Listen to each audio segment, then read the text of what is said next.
주님께서 감람산에서 말씀하신 이 종말의 징조들, 오늘 읽은 본문에는 그 세 번째 징조인 기근에 대해서 나오고 있습니다.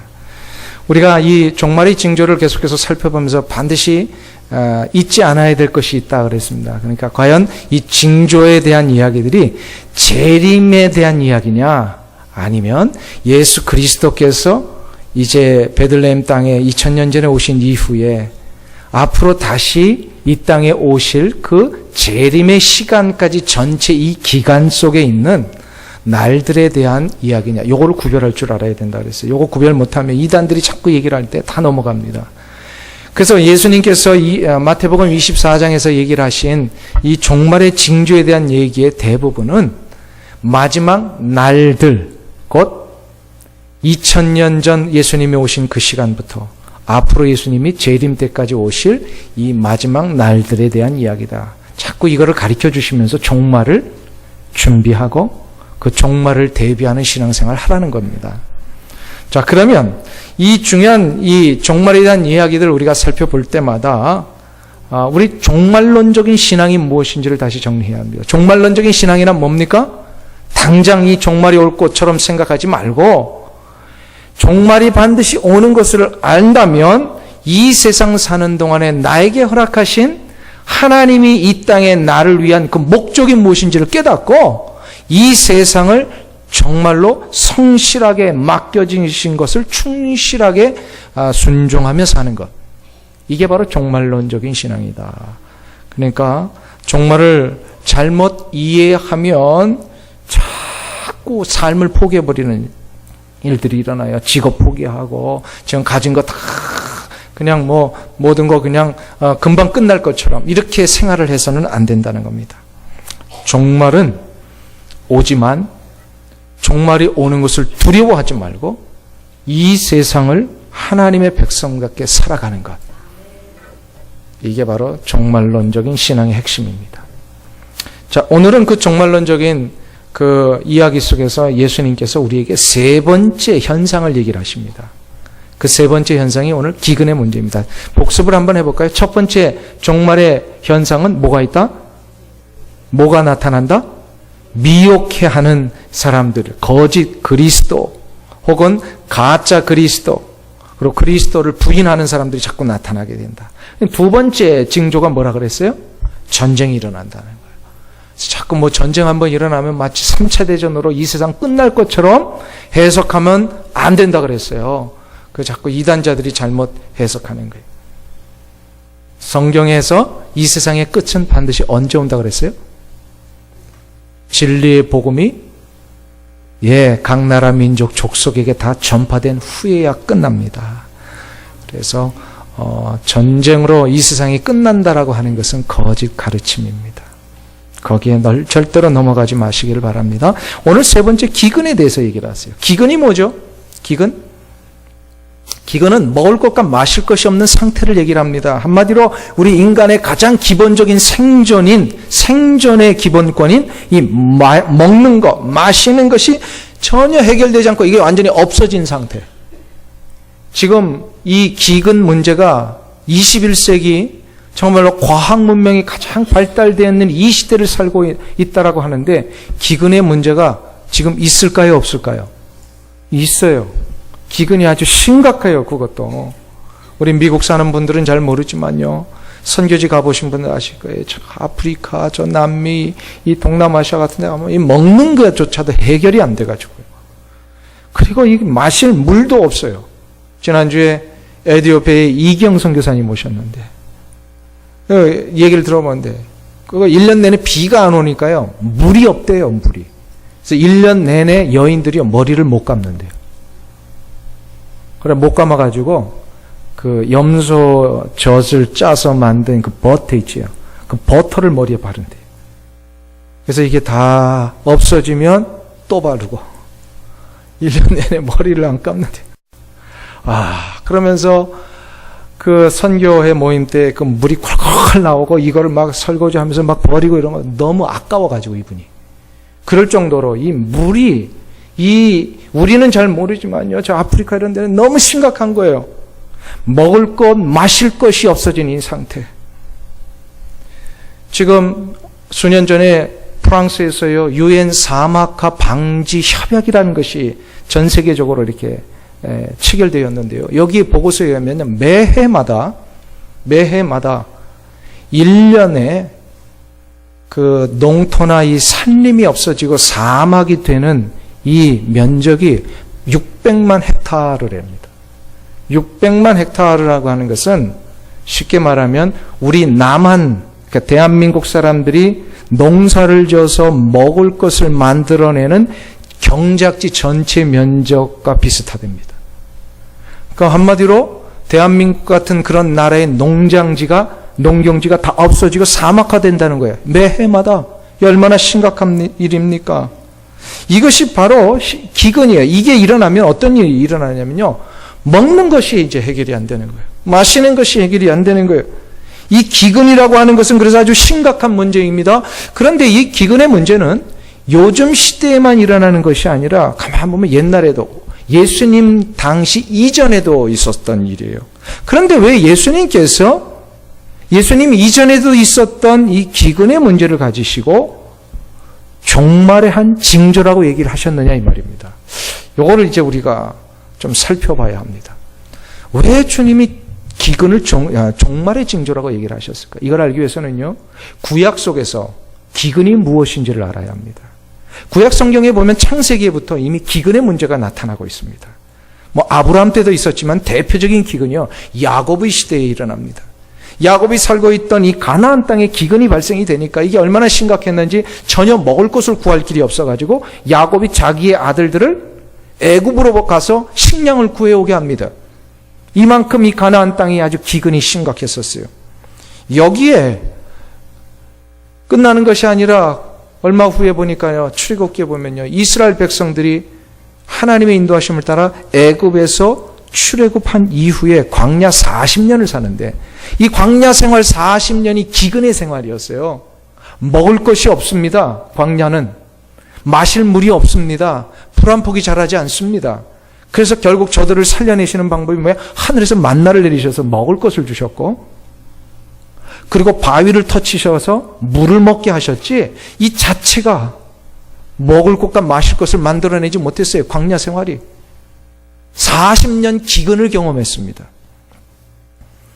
그 이후에 성경에서 또 심각한 기근이 바로 룻기서에 나옵니다. 룻기에 보면은요, 시어머니 나오미가 그 베들레헴 땅에 살다가 너무 이 기근이 심하니까 이 땅을 떠나서 저 요단강 건너편에 있는 모압이라는 땅으로 이민을 갑니다. 가나안 땅에 이렇게 기근이 자꾸 발생이 됐다라는 거예요. 왜 이런 기근이 발생이 됐을까? 이 기근이 발생된 일들을 가만히 살펴보니까 공통점이 하나 있습니다. 기근의 발생에는. 바로 이 기근의 시간을 통하여서 하나님께서는 이스라엘 백성들에게 새로운 역사의 전환점들을 만드셨다라는 겁니다. 기근이 있은 다음에는 하나님의 그 놀라운 새로운 역사가 다시 한번 펼쳐져요. 이 기근을 통과하고 나면. 야곱의 기근을 통하여서 하나님은 70명밖에 되지 않았던 야곱의 가족을 430년 동안 애굽에 살게 하셨다가 430년 후에 저들을 구출하셨는데 그 인구가 몇 명이 됐어요? 장정만 60명. 그러니까는 인구학자들이 이걸 계산해 보면요, 곱하기 4를 합니다. 약 200만 명 이상이 야곱에 의하여서 한 가족으로 머문 것이 아니라 뭐를 이루었어요? 민족과 국가를 이루게 하셨어요. 즉 야곱이 당한 이 기근을 통하여 하나님은 이스라엘 민족이라고 하는 이 놀라운 공동체를 만들기 위하여 이 기근을 하나의 관문으로 삼으셨다라는 겁니다. 광야 40년의 이스라엘 백성들이 당했던 이 기근을 통하여서 이 기근을 하나님은 하나님만 섬기는 이스라엘 백성들을 만드시기 위한 시험의 장소, 훈련의 장소로 시작하셨다라는 거예요. 룻과 그 어머니 나오미에 당했던 이 기근을 통하여서 하나님은 다윗 왕조를 이스라엘 역사에 시작해 하시려는 하나님의 이 경륜과 이 놀라운 그 은총의 역사를 시작하는 관문으로 여기셨다라는 거예요. 결국 나오미의 이 놀라운 이 역사 속에 룻이 며느리로 들어오고 룻을 통하여서 그의 자손 속에 누가 나타나시죠? 예수 그리스도. 나오미가 당한 이 기근을 통하여서 하나님은 구속의 역사를 이루시는 새로운 관문으로 만드셨다라는 거예요.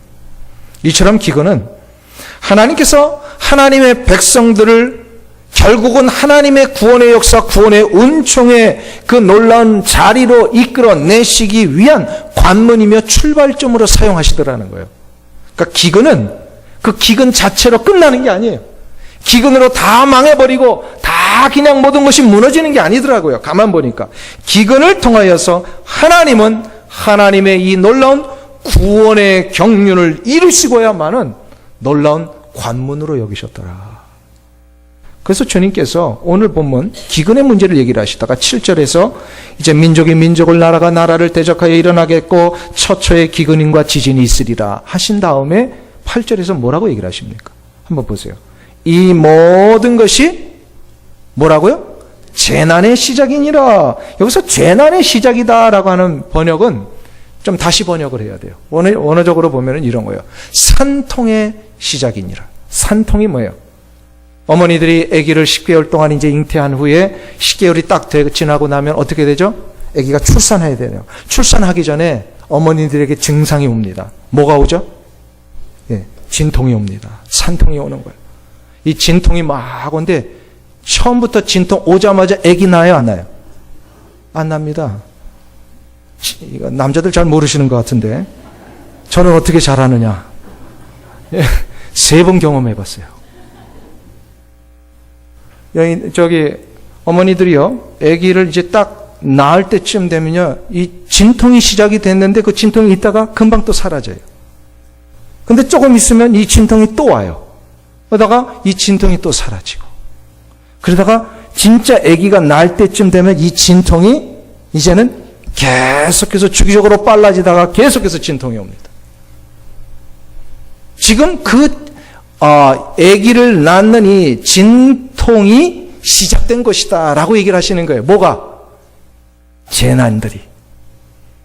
이거를 통해서 예수님이 우리에게 가르쳐 주시는 한 가지가 있어요. 바로 산모의 이 진통을 통하여 결국에는 뭐가 태어나듯이, 아기 곧 새 생명이 태어나듯이 우리 이 시대에 당하고 있는 재난과 특별히 오늘 본문에서 말씀하신 이 배고픔과 목마름이라고 하는 이 기근의 문제를 통하여서 결국은 하나님이 종말에 우리에게 이르실 놀라운 새 생명의 축복이 기다리고 있다는 거예요. 이거를 잊지 말고 기근과 재난을 두려워하지 말라는 거예요. 기근과 재난을 두려워하지 말라. 즉 기근과 재난이 어머니가 아기를 낳기 위한 산통인 것처럼, 진통인 것처럼 우리가 당하는 이 기근과 배고픔의 문제를 통하여서 결국은 장차 이 종말의 마지막 그 날에, 재림의 그때에 예수 그리스도께서 이 땅에 오심으로 인하여 예수 그리스도 안에 있는 자들은 새 생명의 역사를 얻게 됩니다. 믿습니까? 새 하늘과 새 땅을 얻게 됩니다.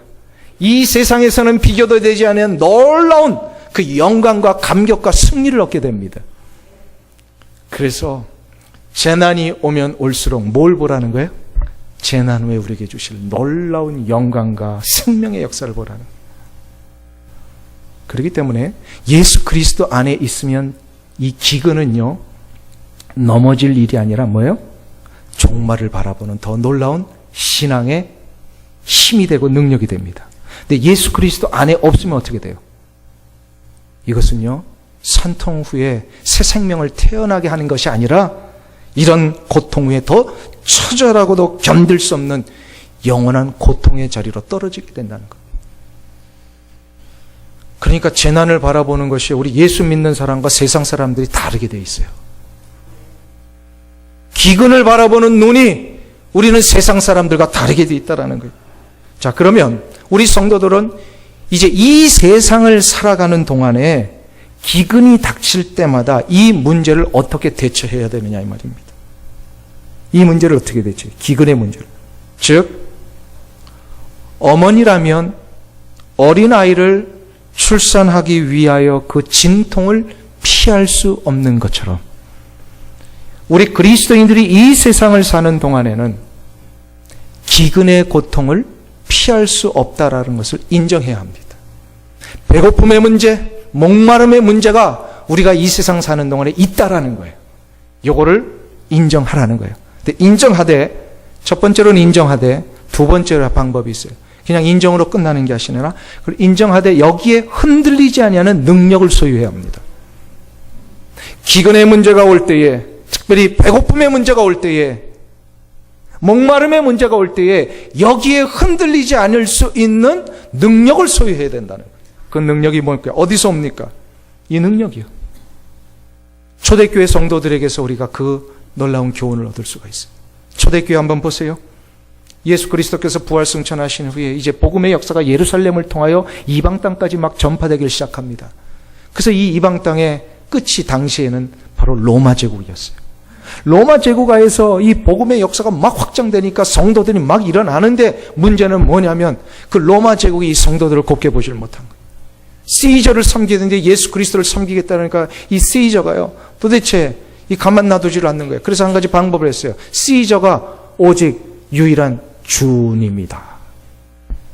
Caesar is my Lord라고는 이 고백을 다 하게 만듭니다. 그래서 모든 공식적인 석상에 나아갈 때에, 로마 시민으로서의 권리와 혜택을 누릴 때마다 이 고백을 하게 합니다. 이 Caesar의 동상 앞에서.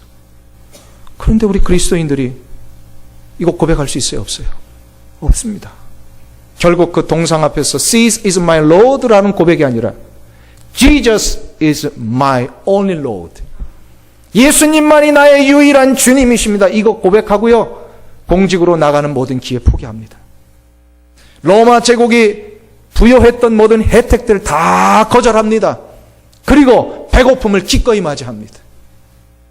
목마름의 문제를 기꺼이 받아들입니다. 여기에서 더 나아가다 어떨 때는 고난을 당하기도 하고 핍박을 받고 죽음의 위협 앞에 서기도 합니다. 그래서 결국은 이 로마 제국이요, 이 그리스도인들을 자꾸 핍박하고 죽이니까 어떻게 해요? 몸을 피신하기 위해서 갔던 곳이 그 유명한 어디예요? 카타콤이라는 지하 동굴 아닙니까?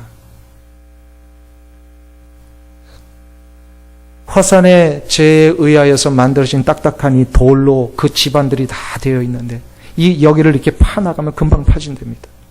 이 카타콤에 들어가서 1년 내내 빛도 한번 보지 못하고 먹을 것을 제대로 먹어보지도 못하고 저들처럼 바깥에 나가서 마음껏 활보하지도 못하지만 그래서 인생의 배고픔과 이 기근이 왔을지라도 저들은 한 가지를 타협하지 않기 위하여 기꺼이 카타콤에서의 삶을 받아들입니다.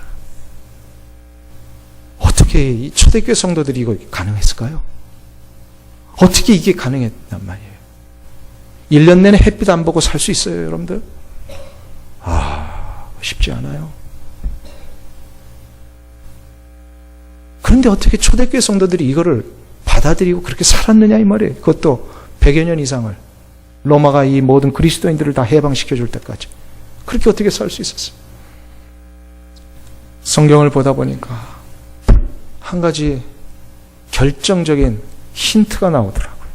그게 바로 뭐냐면 그 로마의 성도들 핍박받고 죽어가며 배고픔과 목마름을 기꺼이 예수님 때문에 감당하겠다고 살았던 이 성도들, 저들과 함께 죽어갔던 하나님의 위대한 종 사도 바울. 사도 바울이 빌립보 감옥에서 로마 교회 성도들에게 또 빌립보 교회 성도들에게 로마 감옥에서 빌립보 교회 성도들에게 보냈던 그 편지 한 장이 있잖아요. 그게 빌립보서 아니에요. 이 빌립보서에 보면은요, 사도 바울이 자신의 인생의 마지막 유언과 같은 그런 권면을 하죠. 바로 4장 11절에서 13절의 말씀입니다. 내가 궁핍함으로 말하는 것이 아니라 어떠한 형편이든지 내가 자족하기를 배웠노니 내가 비천에 처할 줄도 알고 풍부에 처할 줄도 알아. 모든 일에 배부르며 배고픔과 풍부와 궁핍해도 일체의 비결을 배웠노라.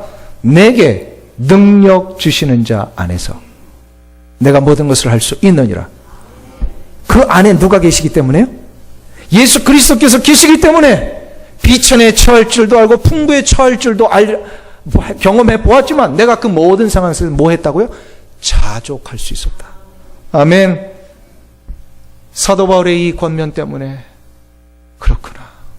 초대교회 성도들이 배고픔의 문제가 올 때에, 목마름의 문제가 올 때에, 핍박이 올 때에 1년 내내 동굴 속에서 햇빛 한 번 보지 못하고 살아야 되는 이 상황을 맞이해야 될 때에 이것을 이길 수 있는 능력이 바로 자족에 있었구나. 자족에 있었구나. 자족이 뭐예요? 내게 현재 주어진 것을 만족하는 능력입니다. 기근과 고통의 어려움이 우리의 성도들의 삶 가운데 올 때마다 이것을 이길 수 있는 능력은 만족할 수 있는 능력, 자족의 능력인 줄 믿습니다. 이게 되면요, 내게 능력 주시는 자 안에서, 즉 내 안에 계시는 예수 그리스도 때문에 내가 모든 것을 어떻게 해요? 이긴다는 거예요. 배고픔을 이긴다는 거예요. 목마름을 이겨낼 수 있다는 거예요. 사랑하는 성도님 여러분, 우리 인생의 기근이 올 때 기근을 이길 수 있는 문제는, 능력은 바로 자족에 있습니다. 그런데 이 세상 살면서 참 힘든 문제가 이 부분이에요. 이 자족이 안 되는 거, 만족이 안 되는 거. 특별히 세상 사는 동안에 힘든 것이 무엇이냐고 물은다면 아마 상대적인 빈곤감이 우리를 힘들게 하는 거 아닐까요? 상대적으로 박탈감 느끼는 거. 우리 옛말에 이런 거 있죠. 사촌이 땅을 사면 배가 아프다. 이런 말이 있어요. 근데 왜 사촌이 땅을 사는데 배가 아프죠? 배가 아픈 사람 보세요. 못 먹는 사람이 배가 아픕니까? 많이 먹은 사람이 배가 아프니까? 배탈 나는 사람 보세요. 굶는 사람은 절대로 배탈 안 납니다. 많이 먹은 사람이 배탈이 나는 거예요. 배가 아프다라고 하는 것은 이미 자기가 충분히 먹고도 남을 만큼 있다라는 얘기예요. 그런데도 불구하고 내 사촌이 나보다 한 평 더 땅 많이 샀다고 그걸 배가 아파한다면 이건 무슨 얘기예요? 지금 상대적으로 빈곤감이 든다는 거예요. 이렇게 많이 가졌는데도 나보다 더 많이 가진 사람 보니까 배가 아픈 거예요. 지금 한국 사회가 이 병에 걸려 있습니다. 한국 통계청에 의하면요, 1977년도에 우리 1인당 한국 사람들의 국민소득이 얼마였는지 아세요? $1,000였답니다. 그러니까 한 달에 100불도 못 버는 거예요. 1년 동안 인컴이, 국민소득이요, $1,000였대요. 77년도에. 그러니까 평균이죠. 뭐 좀 더 많이 버는 사람도 있었고 더 못 버는 사람들도 있어요. 그런데 지금부터 약 10년 전에 기준으로 드디어 한국이 $20,000를 돌파했답니다. 1인당 $20,000. 약 한 얼마죠? $20,000면? 한 2천만 원? 좀 더 되죠.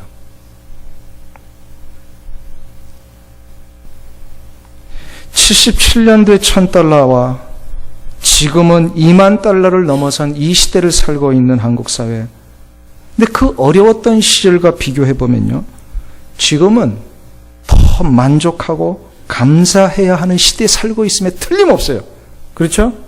그런데 가만 보세요. 역사 이래에 지금처럼 그렇게 불평이 터져 나오고 욕구 불만이 커져 있는 적이 없습니다. 지금 이게 너무 극도에 달해 있어요.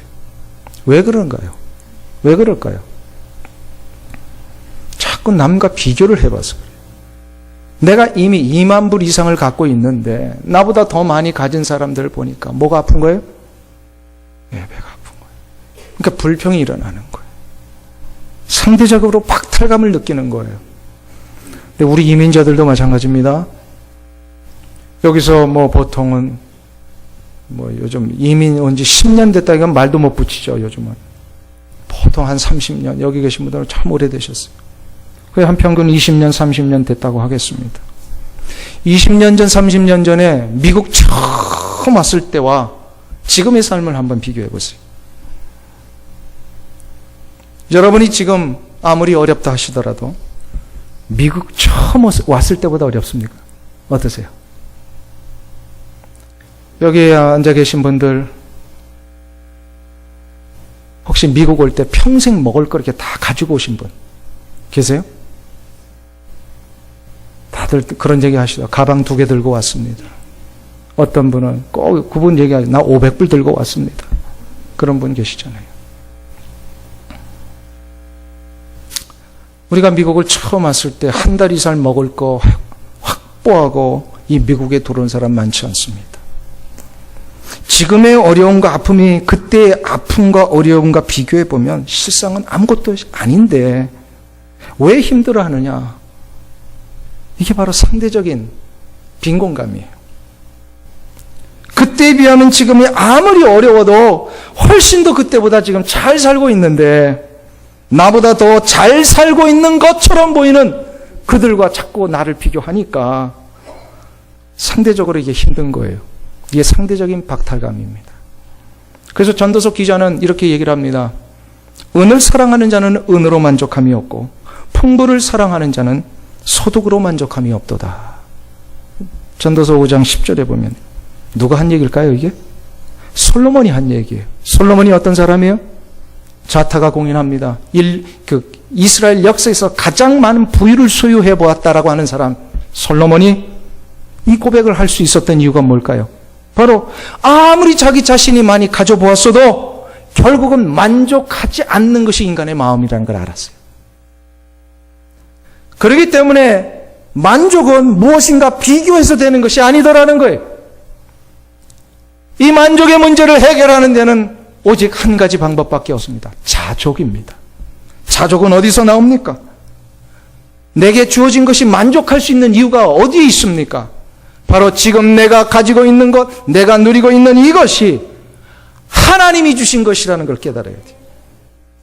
여러분들 이거 믿으세요? 내가 가지고 있는 이것이 하나님이 주신 것임을 믿으십니까? 하나님은 결코 우리에게 헛된 것을 주시지 않습니다. 하나님이 만일에 우리에게 무엇인가를 주신다면 그것은 우리에게 가장 필요한 것을 주셨을 뿐만 아니라 가장 좋은 것을 주십니다.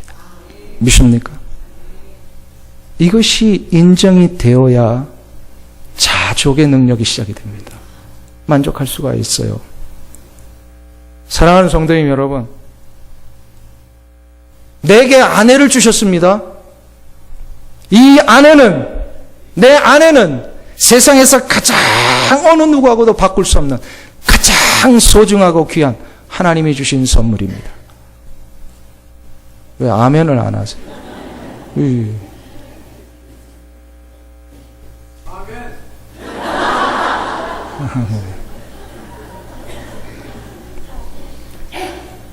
내 옆에 있는 아내 한번 잘 보세요. 내 옆에 있는 남편을 보세요. 인생의 어떤 일들이 우연히 있을까요? 없습니다. 모든 것이 하나님의 완벽한 계획 속에서 이루어집니다. 그리고 하나님은 결국은 나에게 가장 적합하고 가장 좋은 배필을 주셨습니다. 믿습니까? 우리 한번 따라 하실까요? 내 아내는, 우리 아내들은 남편을 하셔야 돼요. 따라하겠습니다. 내 아내는 세상에서 누구와도 바꿀 수 없는 가장 좋은 분입니다. 아멘. 안 따라 하신 분들이 이따가 집에 가서 좀 힘드실 거예요.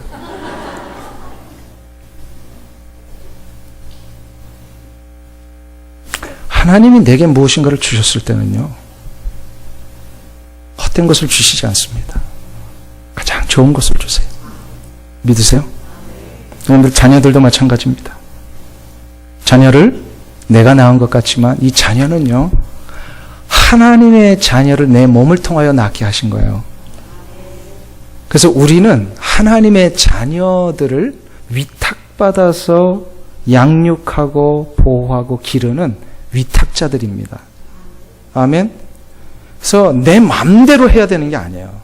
자녀들은 하나님의 자녀를 내 평생 사는 동안에 내 마음을 다하여 기꺼이 희생하고 최선을 다하여 보호하고 배려해서 하나님의 자녀답게 양육하며 길러야 합니다. 그러니까 이 자녀들 가만 보세요. 얼마나 소중한 자녀들이에요.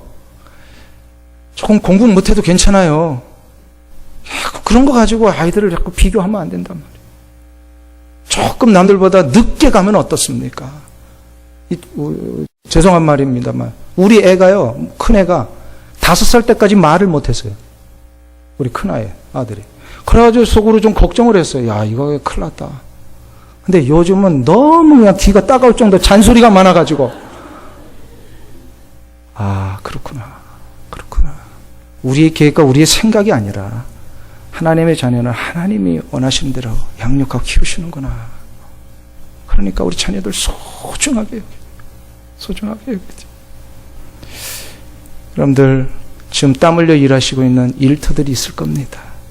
하다못해 주부들은 집에서 가사일을 돕는 것일지라도 그게 내게 맡겨주신 일이라면 그 일을 소중하게 여겨야 합니다. 자꾸 내가 하고 있는 일 이거 가지고 이거 언제 이거 관두나 막 자꾸 때려칠 생각만 하지 말고요. 이게 누가 주신 거예요, 이거? 이 일을 누가 주신 거예요? 어쩌다가 그냥 할 게 없어서 내가 이거 선택한 거예요? 이거는 불신앙이에요. 이 일은 하나님이 주신 일이에요. 그래서 켈빈 같은 경우에는요, 종교개혁을 일으키면서 그 일반 수많은 그 당시에 무식했던 프랑스와 이 독일과 스위스에 있는 성도들에게 뭘 가르쳐 줬냐면요, 여러분들이 하고 있는 이 일은 하나님이 부르신 성직입니다. 그랬어요. 우리 직업이 성직이래요. 목사만이 아니라 여러분들이 하고 있는 이 모든 일들이 성직이래요. 믿습니까? 왜요? 하나님이 주신 것이기 때문에. 하나님이 주신 것은 소중히 여겨야 합니다. 그래서 아무리 기근이 오고 아무리 목마름이 올지라도요, 이것이 내게 주신 하나님의 거룩한 일이고 거룩한 직업이고 거룩한 자녀고 거룩한 일터라고 하는 것을 믿는다면요, 자족의 능력이 시작이 됩니다. 자, 그럼 이쯤에서 우리가 다시금 정리할 게 있어요. 종말론을 공부하는 이유가 뭐예요? 우리가 종말론을 공부하면서 되새겨야 할 한 가지 중요한 게 있어요. 반드시 종말은 온다는 겁니다. 종말은 옵니다. 그 종말이 반드시 옵니다. 개인적인 종말이 먼저 와요. 대부분의 사람들에게는. 개인적인 종말이 뭐죠? 죽음입니다. 그러나 이제 역사적인 종말도 곧 오게 됩니다. 자, 그러면 우리가 종말론적인 신앙이다 할 때는 분명히 한 가지를 알아야 돼요. 종말이 오면 어떻게 해야 됩니까? 내게 종말이 오면 다 놓고 가야 합니다. 다 놓고 가야 돼요. 이게 바로 종말론적인 신앙이에요.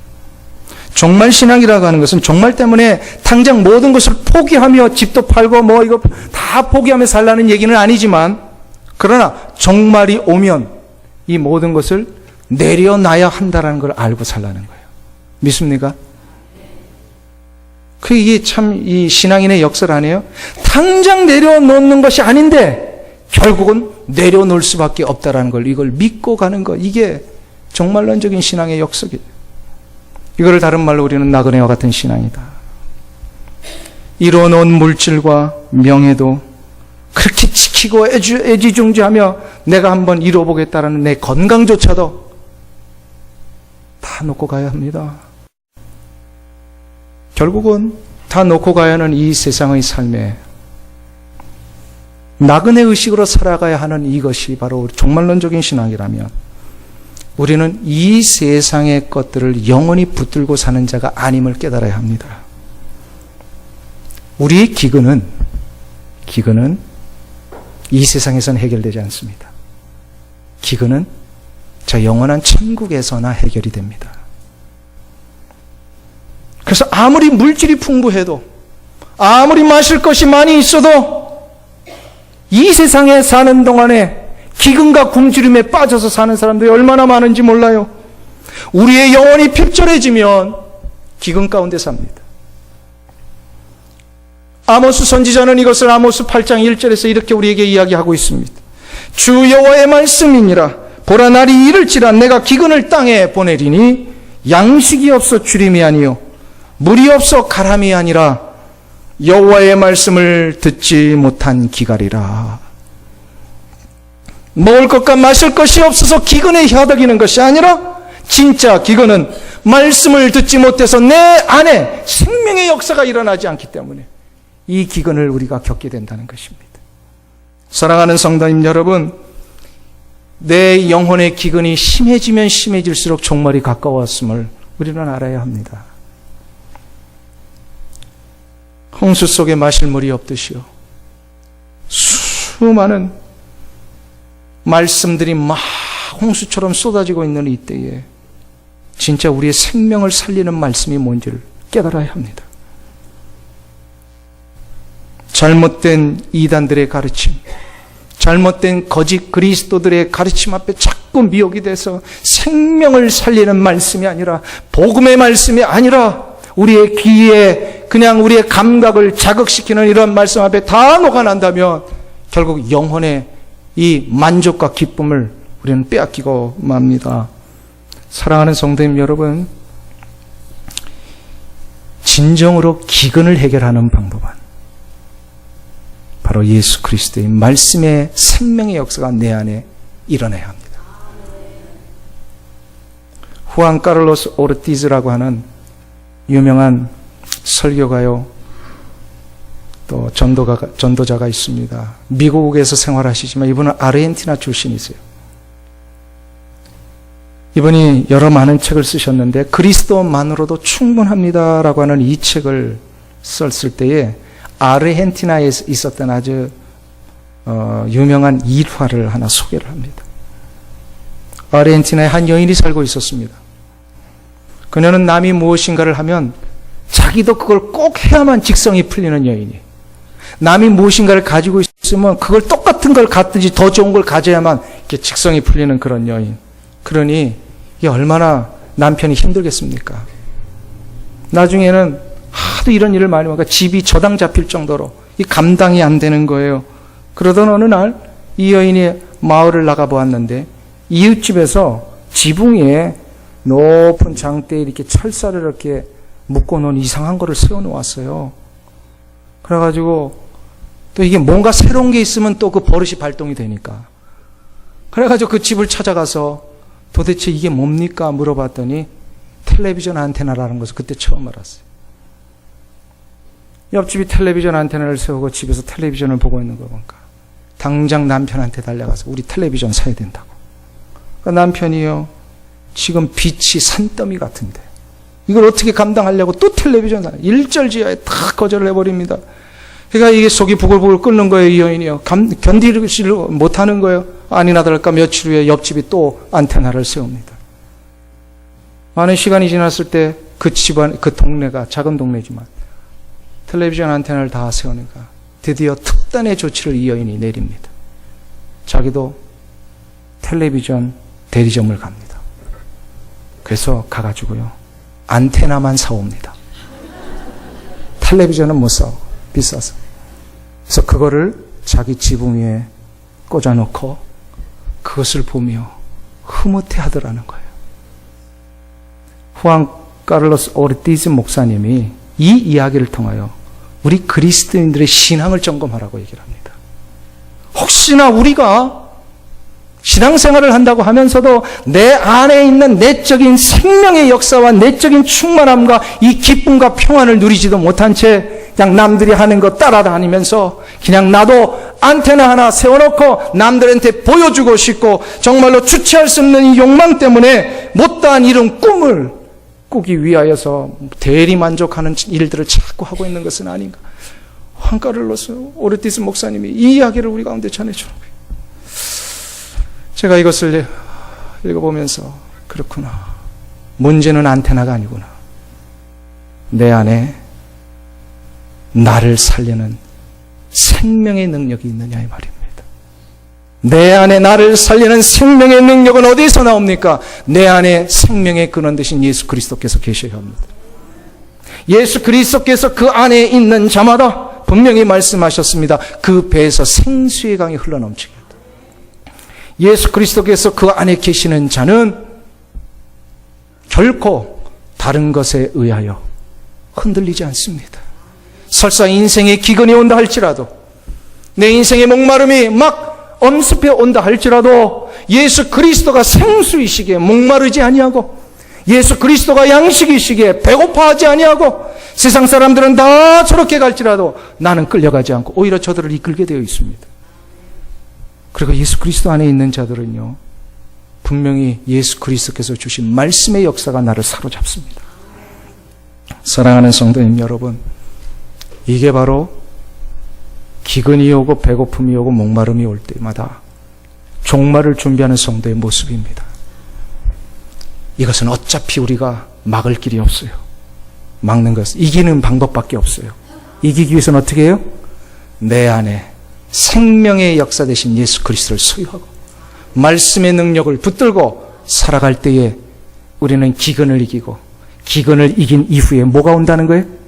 놀라운 생명의 축복이 우리를 기다리고 있습니다. 이 은혜의 역사가 여러분들 가운데 일어나시기를 간절히 주님의 이름으로 축원합니다. 기도하겠습니다. 하나님 아버지, 아무리 기근이 오고 목마름이 우리를 힘들게 할지라도 이것을 이길 수 있는 방법은 나의 양식이시며 생수가 되신 예수 그리스도를 붙드는 것 외에는 방법이 없는 줄로 압니다. 우리 모든 성도들 예수 그리스도의 놀라우신 생명의 역사를 소유하며 살게 하여 주시옵소서. 그래야 그 배에서 생수의 강이 흘러 우리의 가정을 회복시키고 우리의 일터를 풍요롭게 하며 우리의 민족과 우리의 나라와 이 땅에 일어나는 모든 교회들을 다시 한번 살리는 일에 쓰임받는 우리 성도들 되게 하여 주시옵소서. 예수님의 이름으로 기도하옵나이다. 아멘.